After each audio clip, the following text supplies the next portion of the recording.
tal? Les damos la bienvenida una semana más al espacio Tiempo de Opinión. Hoy vamos a hablar de Doñana. Estamos, rondando ya el 50 aniversario y a partir de ahí, pues tenemos mucha actualidad que servimos puntualmente en nuestros informativos acerca de Doñana. Es uno de nuestros principales focos de interés y esto nos lleva, por supuesto, a trasladarlo a nuestro programa estrella en el apartado de la opinión. Hoy saludamos al portavoz en Doñana de Ecologistas en Acción, a Juan Romero, a quien saludamos con mucho cariño. Muchas gracias por venir. Muchas gracias a ustedes por esta oportunidad y, en fin, ofreceros pues la colaboración necesaria. Muy bien. Bueno, hemos tenido además la oportunidad de hablar de muchos temas relacionados con Doñana en los últimos días. Hay que decir, y lo voy a comentar, que nos ha costado muchísimo trabajo encontrar a alguien algún representante de alguna institución que haya acudido finalmente aquí al espacio Tiempo de Opinión para preguntarles, porque teníamos sobre la mesa, y ahora vamos a sacar esos temas, pues como digo, una gran cantidad de asuntos. Bueno, pues los esperaremos en próximas semanas. Ellos saben quiénes son, claro. Vamos en cualquier caso a hablar desde la perspectiva de Ecologistas en Acción, con una primera cuestión que tiene que ver con el cincuentenario de Doñana. Bueno, y este individuo que pueda ser Doñana a sus 50 años, ¿cómo se encuentra? Hombre, Doñana sigue siendo una joya de la biodiversidad. Doñana es importante de todos los puntos de vista y se mantiene, como muchas veces dice el presidente del Consejo, Miguel Delibes, un enfermo que hay que cuidar y que hay que mimar, que tiene sus achaques, tiene sus dificultades, pero Doñana goza de buena salud en términos generales. Muy bien. Bueno, como decía, hay muchos temas en los que Doñana aparece como capítulo protagonista. Ha sucedido así, como no podía ser de otra forma. También en los últimos tiempos le voy a preguntar por algunos temas y, por supuesto, le invito a que saquemos otros que sean de la preocupación y del interés de Ecologistas en Acción. En cualquier caso, vamos a comenzar, por ejemplo, con el agua, situación en la actualidad. Tenemos, por ejemplo, el cierre de pozos por parte de Confederación, tenemos incluso la plataforma de regadíos del condado con una división interna entre el Monte Rociana y localidades como Moguer. ¿Qué situación, digamos, en términos medioambientales podemos radiografiar? Bueno, en términos de agua, goza de buena salud, como hemos dicho, pero tiene sus achaques, tiene sus grandes problemas para que tenga futuro Doñana. En primer lugar, el agua, nosotros siempre hemos dicho que ha existido una explosión de desorden. Es decir, no me refiero a los agricultores de toda la vida, a los agricultores que se desarrollaron al amparo del Plan Almonte Marisma, que esos gozaban de legalidad, de estabilidad. No estamos hablando de los buenos agricultores ni de la agricultura, sino estamos hablando de esa agricultura espontánea que se ha desarrollado al margen de la ley. Y eso, pues, es un problema, pero es un problema porque la ley se hace para cumplirla, todo el mundo. Y hay gente, hay casos, hay situaciones que la ley pues no se ha cumplido. Doñana es una zona que está perfectamente ordenada y vamos a remontarnos a la década de los 80, no antes. Antes el Plan Almonte Marisma sufrió muchísimos recortes, se quedó en torno a unas 10.000, 12.000 hectáreas, repito, perfectamente delimitada, definida, con derechos para la extracción del agua, del acuífero, pero a partir de la década de los 80 se elabora otro documento, que hubo dos, y este es el Plan Director Territorial de Ámbito de Doñana. Era un plan que nada más y nada menos venía a definir y delimitar los usos agrícolas y de los usos forestales. Estaba perfectamente definido. La agricultura se podía desarrollar sin problema perfectamente y en las zonas forestales pues había que respetarlas. ¿Qué ocurrió? Pues que surge el boom de la fresa, desde Moguer, desde Palo, y eso pues económicamente fue muy rentable y tuvo un crecimiento desmesurado. Se hacían pozos porque así, se transformaban alcornocales y se arrancaban muchísima masa de pinar, se ocupaban montes públicos y sin embargo pues las administraciones respectivas miraban para otro lado. Entonces, ¿qué ha ocurrido? Pues que nos encontramos ahora mismo con un problema social muy importante, porque hay gente que tiene su actividad económica, genera empleo, hay muchas familias que viven, que dependen de ese puesto de trabajo y ahora tenemos un problema enfrentado ambiental y social. Y claro, el problema es que siempre pierde o siempre va a perder la parte los más vulnerables. El tema del agua, el acuífero no lo digo yo, sino lo dicen los científicos. Esto es como cuando una persona está enferma y acude al médico y el médico le dice, usted está enfermo, este es el tratamiento. Los científicos dijeron, el acuífero está en muy mala situación desde el punto de vista de los descensos piezométricos, es decir, los niveles freáticos han bajado muchísimo y además también hay un problema de calidad de las aguas. El acuífero se puede perfectamente sacar agua para la agricultura, para los abastecimientos urbanos, pero con una dosis de equilibrio y de racionalidad. Hay que estimar el volumen de agua, que eso está perfectamente delimitado. Ahora, si extraes más, pues evidentemente las consecuencias son que se están perdiendo los periodos de inundación de la marisma, se está perdiendo, la marisma se está secando, se está convirtiendo más en una zona árida que en un humedal, y las consecuencias ambientales son muy considerables, pero también las consecuencias sociales y económicas. Vamos a cambiar de asunto, por aquello de que es una coyuntura bastante oportuna. Cuando ustedes vean esta entrevista, pues ya tendremos la oportunidad incluso de llevarles nuevas noticias en torno al tema del Médano del Asperillo y de la actuación llevada a cabo el 10 de julio, una obra que ha sido objeto de, o que ha servido para que se ponga en marcha una comisión incluso de investigación por parte del Ayuntamiento de Almonte a raíz de la denuncia del grupo independiente Ilusiona. Bueno, ¿cómo situamos esta obra? Y además, ¿cómo la situamos, como digo, en el contexto, ¿no?, de lo que significa, digamos, las agresiones, ¿no?, que ha sufrido el médano en distintas épocas? Esta es una actuación más, yo creo que muy mediática, es una más, una barbaridad más. Hay muchísimas barbaridades. Por ejemplo, hace una semana denunciábamos la cantidad de incendios que hay en toda la zona del Guadiamar, que cualquier día van a quemar todos los pinares de Alnarcaza, y sin embargo estos incendiarios quedan en la más absoluta impunidad, como por regla general suele ocurrir con los incendios en términos generales en Andalucía y en otros sitios. Conocemos muy pocos resultados de las investigaciones que se llevan a cabo, es decir, desconocemos quién son los autores de los incendios forestales. Sabemos que hay imprudencia, negligencia, pero también hay un poquito, permíteme, de mala leche. Entonces, eso lo desconocemos. ¿Qué ha ocurrido? Porque con el Médano del Asperillo esto ha saltado a los medios de comunicación, se ha levantado cierta dosis yo creo que por la situación del parque, de la alcaldesa, del director del parque, de quizás un poco un debate muy personalista entre personas, visceral y, si me permites, también hasta de cloacas. Y el problema es cierto que es un monumento natural, que es un espacio protegido y que hay que esperar a ver quién ha dado los permisos, si es que han dado permisos. Si no han dado los permisos, pues eso es una investigación que la está llevando a cabo el Seprona y creo que la está llevando a cabo el juzgado de la Palma del Condado. Pero es una actuación que desde nuestro punto de vista, pues efectivamente, es un monumento natural, que es una zona que hay muchísima legislación, que si hay que hacer un carril, que sé, a lo mejor habrá que hacerlo, habrá que autorizarlo, habrá que buscar medidas compensatorias, si es que hay que hacerlo.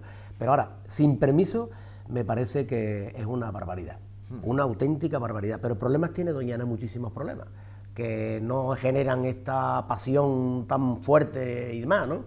Por ejemplo, el tema del gas, vienen a sacar el gas, una multinacional que está ganando muchísimo dinero a costa del subsuelo de Doñana, de la comarca de Almonte, y sin embargo la pregunta es, bueno, ¿y eso a Doñana qué le da? ¿A la gente de Almonte qué le da? ¿Al pueblo qué le da? No le da nada, y eso sí que es un problema también, por muchísimas razones. Entonces, los temas mediáticos, los temas donde se puede hacer pupa desde el punto de vista personal, nosotros como ecologistas estamos completamente al margen. Ahora, estamos por los daños ambientales, y si hay un daño ambiental, que se investigue y que se exija responsabilidades a quien las haya cometido. Bien, bueno, pues por tanto, y como está en el curso de una investigación, estaremos atentos para servirles a todos ustedes esas noticias, ¿no?, que vaya generando este y otros asuntos. A juicio de Ecologistas en Acción vamos a hablar precisamente de otra serie de temas, otra serie de daños que sufre el parque. ¿Qué numeración haría, Juan Romero?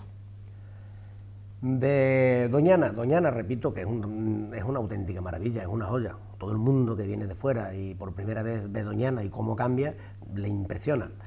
El Doñana tiene, repito, y me lo has preguntado, muchísimas, digo, amenazas. Las amenazas que vienen desde el exterior, no de en sí en el espacio. El agua es el principal problema, que es un tema que hay que resolver, el tema del agua. Si Doñana se queda sin agua, se convierte en un desierto, como ha ocurrido con otros parques nacionales, como por ejemplo Daimiel, ¿no? Ahora, aquí sí que hay que pegarle un tirón de oreja a los directores de orquesta, me refiero de la clase política. La clase política tenía que ser más valiente. y definir realmente o montar una especie de filtro, un blindaje a Doñana para dejar en paz a Doñana y ver Doñana desde lo positivo, como quieren las administraciones. Pero es que desgraciadamente todos los días un problema, una amenaza y otro problema. Por ejemplo, del Guadalquivir hacia allá, el Guadalquivir es la columna vertebral de Doñana. Doñana son las desembocaduras, el estuario del Guadalquivir, que históricamente le amputaron los brazos, se ha quedado con ese corazón que late y quizás con la cabeza, pero las extremidades se las cortaron. Al otro lado tenemos Trebujena y en plena marisma a orilla del Guadalquivir. Otra vez la burbuja inmobiliaria a orilla del Guadalquivir, proyectos urbanísticos, de estos que tuvimos, que sabíamos perfectamente que era gastar dinero, la cultura del pelotazo, la cultura de aquellos que nifan ladrillos, y sin embargo no dejan de inventarse amenazas de Doñana. Hace años también me acuerdo el famoso oleoducto de Extremadura, una refinería aquí en Huelva, una refinería no, un lugar de desembarque, es decir, los barcos traerían el crudo, meterían un oleoducto hasta 200 kilómetros, Badajoz, cerca de Zafra, atravesando toda Doñana. ¿Eso en qué iba a beneficiar a Doñana? Absolutamente nada. Entonces aquello afortunadamente pues se superó. Y después Doñana, pues el tema de a lo mejor del dragado, que afortunadamente Europa lo mira todo con lupa, y a nosotros nos parece que después el tema del gas, el tema de las infraestructuras gasísticas, esto no es una infraestructura industrial, hay sitios y hay alternativas. Las alternativas no es que se vayan a otro lado, sino es apostar por las energías limpias. Y ahora, en montar un almacén de gas en el subsuelo, en el entorno del Rocío, en Doñana, eso es una auténtica barbaridad y un auténtico disparate, desde todos los puntos de vista ambientales, y también la gran pregunta que nosotros nos hacemos es: ¿qué le aporta al monte, al trabajador, al ciudadano del monte? ¿Qué le aporta almacenar gas ahí, debajo del subsuelo? ¿Cuánto le pagan al monte? Lo digo en términos económicos, para que lo entienda perfectamente el personal, la gente, ¿no? No aporta nada. Ellos vienen, sacan muchísimo dinero, muchísimos beneficios que se lo llevan, ellos no viven aquí y eso no repercute absolutamente en la economía ni en el bienestar del monte para nada. Comprendo. Bueno, vamos a seguir hablando con Juan Romero, que valientemente se ha sometido además a un test de preguntas, el que estamos aquí improvisando, como es natural, porque Doñana tiene muchos temas, muchas áreas de interés. Se ha estado hablando, por ejemplo, vamos a hablar del rocío de Matalascañas, vamos a hablar en cuanto al rocío de la colmatación de la marisma, por ejemplo, más lo que quiera, y de Matalascañas, por ejemplo, de su depuradora. ¿Qué opinión le merece a Ecologistas de Nación la situación que actualmente estamos viviendo? Nosotros no firmamos y estuvimos en desacuerdo cuando aquel famoso campo de golf, no en sí del campo de golf, sino la reutilización de las aguas. Sabíamos perfectamente, lo hicieron unos compañeros, de firmar, y fue un timo. El campo de golf no funcionó con las aguas de la depuradora, en parte. El campo de golf ha funcionado de las extracciones que se ha hecho del acuífero. Y Matalascañas tiene en torno a los meses de verano unos 2 y pico, cerca de 3 hectómetros cúbicos, mucha agua, y es culpable responsable de la desecación de todo el complejo lagunar, las lagunas peridunares. Y la alternativa a la solución pasa por, no es de reubicar los pozos, sino traer aguas superficiales, por ejemplo, meter una tubería y aguas superficiales, o una desaladora. Pero una desaladora es más cara, pero las aguas superficiales perfectamente. Es decir, el Chanza está en la Sierra de Huelva y le da agua a toda la provincia de Huelva. El Chanza nos manda las aguas de arriba, bajan las aguas y suben las aguas. Entonces, Matalascañas, El Rocío y todos estos pueblos perfectamente pueden tener aguas superficiales. Y clausurar, sellar definitivamente los pozos para mantener todo ese complejo lagunar. El Rocío, me has preguntado, el Rocío fue una práctica nefasta de llevar a cabo una agricultura con grandes movimientos de tierra, de arenas, de arcillas, y de deforestar todos los cauces, todas las cuencas vertientes, todos los arroyos. Deforestar un arroyo es un auténtico disparate. ¿Qué pasó? Que la erosión fue a los arroyos, cuando vienen las lluvias torrenciales hay un arrastre de arena, hay un arrastre de arcilla que fueron depositando, que hay millones de toneladas en las madres del Rocío. Ahora, ¿qué hacemos con ese millones de toneladas que hay ahí de arena? Eso serían muchísimos camiones, quitar esa arena, muchísimo costoso. Un atentado ambiental se convierte en un problema económico, porque ahora no hay recursos económicos para restaurar eso. Sí los hay, pero que a lo mejor posiblemente esos recursos económicos deberían de ir a otras necesidades, de otro tipo. Sin embargo, esas aberraciones, esas dejar hacer, esas barbaridades, pues ahí tenemos las consecuencias ambientales, ¿no? pero el Rocío tiene también muchos problemas de temas de basura. Bueno, vamos a hablar de ellos, también desde la visión de Ecologistas en Acción. Hace poquito pues veíamos cómo quedaban, por ejemplo, los terrenos, ¿no?, entre el Rocío y el monte con ocasión del traslado. Era una imagen no demasiado agradable. Hay que decir que también se han visto, bueno, pues el trabajo de recogida, ¿no?, con esas bolsas amarillas, pero en cualquier caso, pues también, ¿qué opinión le merece a Ecologistas en Acción? Yo creo que nos teníamos que poner de acuerdo en la hermandad matriz, es decir, el Ayuntamiento de Almonte, y en definitiva todas las personas que disfrutan, que les gusta el Rocío, pues un esfuerzo para aquellos que van simplemente a divertirse, bueno, pueden ir a divertirse, pero que no sean guarros, esa es la palabra. ¿Y eso qué es? Pues que van por los caminos y una botella y la tiran en cualquier sitio, los plásticos, y eso es muy mala imagen para el Rocío y para los caminos del Rocío. Y yo tuve una ocasión y me dijeron que no era cierto, pero es totalmente cierto. Yo voy después del paso de las hermandades de Cádiz y de las hermandades de Huelva, no he podido ir a las de Sevilla, pero también hay un problema grave en los Pinares de Alnarcasa, que recuerdo que hubo ayuntamientos que los obligó a pagar una fianza, porque para los ayuntamientos los presupuestos, como estábamos hablando, ese dinero debería ir destinado a otras historias, no para quitar basura. Entonces, que pongan ellos la fianza y la quiten. Pero el caso es que hay hermandades que no colaboran. La cantidad de botellas y basuras que hay, eso es horroroso. Y la hermandad de, no voy a nombrar ninguna, pero por la Rocina, cuando entras por la Rocina a un lugar que se denomina La Charca, daba pena la cantidad de cientos y cientos de latas de botellas y de plástico que estaban en el camino. Eso hay que corregirlo. Y hay que hacer un esfuerzo todo el mundo, desde la hermandad matriz, los almonteños, todo el mundo, para que el que venga al Rocío, que juegue limpio con los caminos.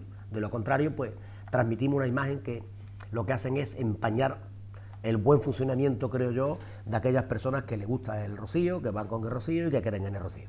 Porque me decía que hay otras hermandades, por ejemplo, que sí están tomando una importante conciencia Muchísimas. medioambiental. Hay hermandades, Arcos de la Frontera, que vienen, son hermandades que no tienen a muchísima gente, pero vienen con chavales, con gente, con asesores ambientales. Hasta las colillas van recogiendo. No queda absolutamente nada. Es un tema que hay que resolver. Yo estuve en una audición musical que hubo en el Palacio de la Sebrón, muy bonita. También por el 50 aniversario. Exacto. Y lo primero que me di cuenta es que había una serie de, ¿cómo se dice? Un váter móvil. Váter móvil, ¿no? Montan una serie de, sí, son urinarios, los colocan, los montan y los quitan. Aquí en Almonte me parece que hay empresas que los montan. Pues había una cantidad ese día en el Acebrón. Y yo pensé, digo, bueno, ¿por qué no los montan por ejemplo, en el Palacio de Doñana, que es donde pasan la noche una cantidad de gente y hacen sus necesidades que las tienen que hacer? La cantidad de papel higiénico, de toallitas y de otras cosas que quedan detrás del monte, eso cuesta muchísimo trabajo después tener que recogerlo. Y terminan la mayoría de ellos en los nidos de la cigüeña y en los nidos de los milanos. Con presas, toallitas, papel higiénico, en los nidos de los milanos y de la cigüeña. Entonces se pueden montar una serie de bates portátiles, se montan y se quitan, que tampoco pasa nada. Eso es ir mejorando poco a poco en los tránsitos rocieros. Comprendo. Bueno, ¿cómo está Doñana en términos de biodiversidad? También es un tema evidentemente importante porque son símbolos, ¿no? Algunos de los ejemplares y animales de Doñana son símbolos mundiales, ¿no?, de este espacio. Hay especies que van ahora mismo aumentando y hay otras especies más sensibles que dependen más de las aguas permanentes. Por ejemplo, la cerceta pardilla en los tiempos de José Antonio Valverde era muy abundante y la cerceta pardilla tiene los días contados porque no hay zonas de encharcamiento, están todas en Betalapalma. Hay otras especies, el milano real es una especie que hay muy pocas parejas. Hubo un tiempo en Doñana, en la comarca, o fuera, en otros sitios donde se utilizaba veneno, y las poblaciones cayeron en picado. La población, por ejemplo, de águila imperial está estable, no aumenta, los pollos se van, no sabemos por qué no, por ejemplo, conquistan nuevos territorios. El lince ibérico, afortunadamente, con el plan de cría en cautividad, ya ha salido de la UBI, se están más o menos reintroduciendo en otros territorios, pero también hay otro problema, que no es el cazador el auténtico cazador, sino el pistolero. Hay pistoleros todavía. No cazadores, eso no son cazadores, son pistoleros, que todavía hay quien le pega el tiro al lince, o quien le pone el cepo. Hace un par de años, en Coto de Rey, pues precisamente se dieron cuenta que los collares se les podían quitar, apareció un collar con muchas especies protegidas, muertas, y un lince que habían matado. Y entonces la mayoría de los linces, muertes por causas no naturales, como por ejemplo los atropellos es la primera causa, la segunda son el tema del furtivismo. Ajá. Y cuando se encuentran linces, hubo un periodo, le hacían la necropsia y desgraciadamente la mayoría de los linces tenía restos de perdigones en el cuerpo. Eso hay que hacer también una campaña importantísima, colectivo de cazadores y todo el mundo, para que eso no ocurra. En el coto de Bollullo, parte del Condado, también murió uno en una cacería. Eso no puede ser. Comprendo. Bueno, estamos en el final de la entrevista. No quiero que se deje nada en el tintero, aunque por supuesto nos ha encantado que haya aceptado nuestra invitación, Juan Romero, desde Ecologistas en Acción, su portavoz en Doñana, con el que nos unen además muchas presencias e intervenciones en el CIECEMA, que es un edificio que conoce bien porque usualmente ahí sí le tomamos declaraciones y ustedes pueden ver las conclusiones y escuchar las conclusiones de Ecologistas en Acción, pero no habíamos traído nunca a Juan Romero aquí al plató y nos apetecía mucho. Pues lo dicho, pues para no dejarse nada en el tintero, Juan. Bueno, a mí me parece algo, una reflexión. Seguramente habrá muchos almonteños y muchas almonteñas que van a coincidir. Me da muchísima pena que el poblado de Los Cabezudos esté en la situación que está. Si no han sido capaces de hacer algo, pues se lo hubiesen dejado a gente del monte, para que esa cantidad de casas, de viviendas, en la iglesia, la escuela, el abandono, eso es despilfarro de dinero público. Eso nunca Almonte lo tenía que haber permitido. Muchísimo dinero tirado, literalmente. El Museo Marino, la zona que hemos estado hablando. ¿Para qué tanta inversión de dinero para tener que cerrarlo? Eso es tirar, despilfarrar dinero público. Hicieron en las marismas aquellos eran unos laboratorios, concretamente en Huerta Tejada, y de pena, abandonado, robado, destruido, despilfarro, dinero público. Yo creo que el dinero hay que mirarlo con lupa, y sobre todo lo que es patrimonio de Doñana y patrimonio del entorno de Doñana, que no desaparezca. Hacer un esfuerzo y la población, a la sociedad civil, si la otra sociedad no funciona, pues que sean un poquito más rebeldes y no permitan en absoluto el caso de Los Cabezudos, lo que he nombrado del Museo Marino, y el otro está en términos de Arnalcasa, pero que se gastaron muchísimo dinero para que ahora quede completamente abandonado, esperando que no sabemos qué. Bueno, pues dentro de poquito, creo que el mes que viene tenemos consejos de participación extraordinarios, así que ahí de nuevo tendremos la oportunidad de escuchar las interesantes aportaciones de Juan Romero como portavoz en Doñana de Ecologistas en Acción, a quien le agradecemos mucho que nos haya acompañado aquí este jueves en Tiempos de Opinión. Mis más sinceras gracias. Bueno, muchísimas gracias a ustedes, como siempre, y cuando lo consideréis, lo estiméis oportuno, pues en fin, si hay posibilidades, pues asistiremos sin problema ninguno, para intercambiar impresiones y opiniones, que son opiniones e impresiones de lo que uno vive y de los años que está vinculado uno en Doñana. Uno aporta eso. Muy bien, nos ayuda a hacer una sociedad mejor. Muchísimas gracias, encantado. Gracias a ustedes, como siempre.